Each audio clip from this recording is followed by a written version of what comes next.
बीते हुए काल के नीति नियमों से नहीं चल सकते।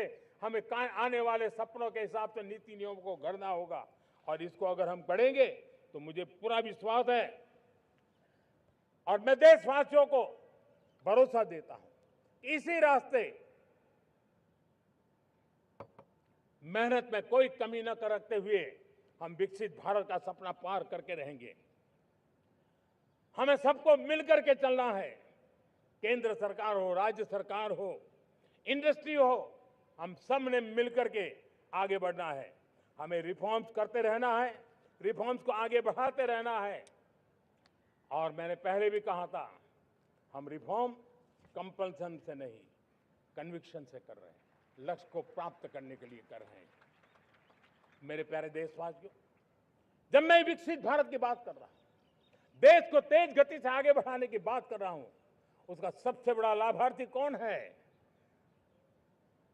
इन सारे प्रयासों का सबसे बड़ा साधक कौन है? अगर साधक है तो मेरे देश का युवा है, मेरे देश की युवा शक्ति है।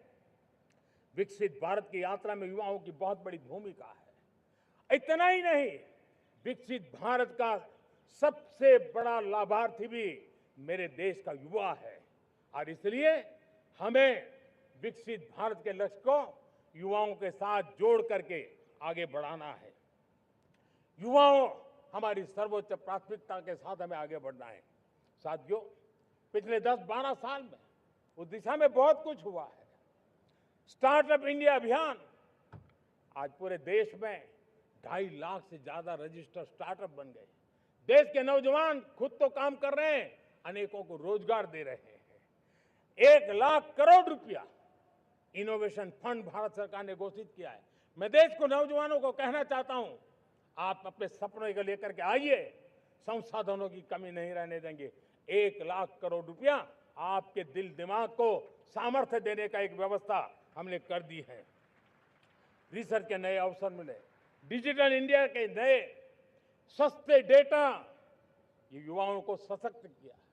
दुनिया में सस्ता डेटा कहीं है तो भारत की धरती पर है, और देश के नौजवानों को उसने नई ताकत दी है। स्किल इंडिया हमने नेशनल प्रोग्राम बनाया है, स्पेस सेक्टर को हमने ओपन कर दिया, नेशनल ड्रोन पॉलिसी हमने बनाई है, खेलो इंडिया पॉलिसी बनाई है।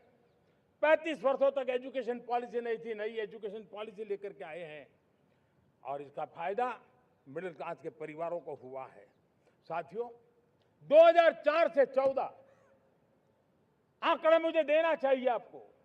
2004 से 14 हमारे देश में 350 से भी कम यूनिवर्सिटी थी, और आज 10-12 साल के भीतर भीतर करीब 650 नई यूनिवर्सिटी जुड़ चुकी है। करीब 1000 का आंकड़ा हम पहुंच रहे हैं। 2014 के पहले मेडिकल की सिर्फ 400 सीटें हुआ करती थी, आज करीब 850 सीटें मेडिकल की हो रही है।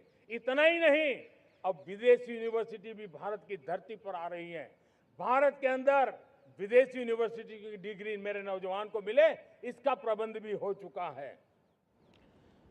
हमारे देश के युवा मन बचपन से ही टेक्नोलॉजी की तरफ आकर्षित हो, उस दिशा में हम काम कर रहे हैं, और इसलिए हमने करीब 10,000 से अधिक अटल टिंकरिंग लैब छोटे छोटे बच्चों के हवाले कर दी है, ताकि उनका इनोवेशन और टेक्नोलॉजी के अंदर उनका मन बने। 12 वर्ष युवा, हमने अनेक रास्ते खोले।